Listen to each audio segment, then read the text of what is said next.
في الآثار أن الله عز وجل يقول: إني لأستحي أن يرفع عبدي يديه إلي فأردهما خائبتين. فرفع عبد يديه إلى السماء: رب اغفر لي، رب اغفر لي، والملائكة تعلم فجوره وظلمه وعناده وإصراره، فتقول الملائكة: أي ربي، والله أعلم به، أي ربنا، إنه ليس أهلا للمغفرة، هذا ما يستحق، إنه ليس أهلا للمغفرة.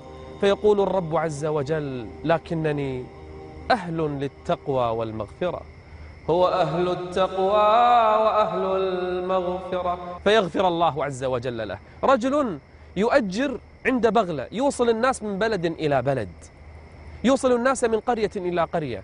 أركب رجلا غريبا يريد أن يوصله إلى بلده. في الطريق قال: أعرف طريقا مختصرة.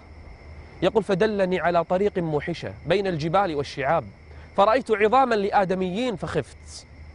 يقول: فلما انقطع الطريق قال: انزل، علمت أن بالأمر شيء.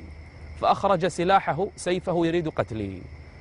قلت: لك البغلة ولك المال ولك كل ما أملك، لكن اتركني أرجع لأولادي وعيالي ينتظروني.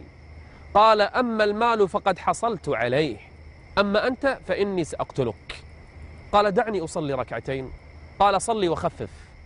يقول: فلما صليت نسيت كل شيء من شدة الخوف، وما تذكرت إلا آية أخذت أرددها: أمن يجيب المضطر. من؟ إنه الله.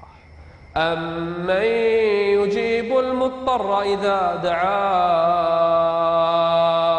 يقول: وأنا أصلي إذ رأيت فارسا يلبس ثيابا بيضاء بيده رمح على فرسه مسرع مقبل إلينا. يقول: من أين جاء؟ لا أدري. يقول: فلما وصل إلينا رفع الرمح وضرب به قلب صاحبي ومات من فوره.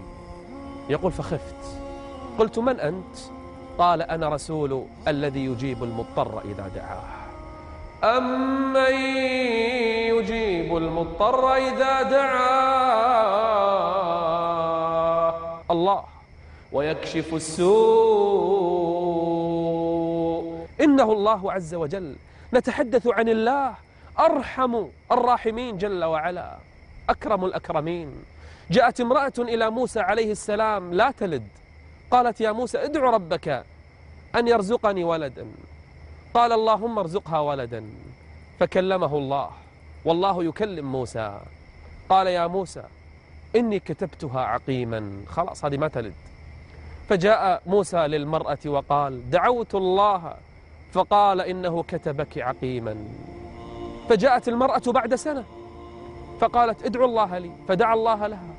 فقال الله: يا موسى إني قد كتبتها عقيما. فرجع موسى إلى المرأة فقال: سألت ربي فقال قد كتبك عقيما. فذهبت المرأة، رجعت بعد زمن وتحمل بيديها طفلا صغيرا إلى موسى عليه السلام. قال موسى: ما هذا الطفل؟ من هذا الطفل؟ قالت: إنه ولدي. قال: ماذا؟